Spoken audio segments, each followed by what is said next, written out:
Le corps de Garant reposait dans le silence. Sa mort n'avait pas apaisé le cœur du prince.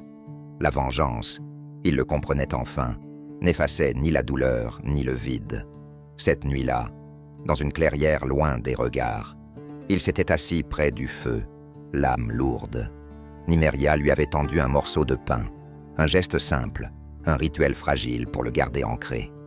Mais il sentait grandir en lui une impatience nouvelle. Il avait besoin de comprendre ce que Garant avait voulu dire avant de mourir. Alors, à contre-cœur, Nymeria avait parlé. Un autre immortel existait. Un homme qui, comme lui, portait la malédiction. Un homme qu'elle n'avait jamais osé chercher. Il vivait à l'est, au-delà des montagnes rouges. Ce nom, ce lieu, devint une direction, un but. Ils prirent la route. Dans les montagnes, le vent hurlait. Les créatures surgirent dans la nuit. Le prince réagit sans réfléchir. Il combattit, sentit le pouvoir l'envahir, s'infiltrer dans ses veines, jusqu'à ce qu'il devienne l'un d'eux. Mais Nymeria tomba.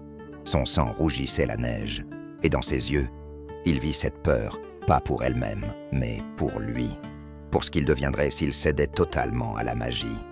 Alors, il recula, il lâcha le pouvoir, et il resta près d'elle toute la nuit, à la réchauffer, à la veiller.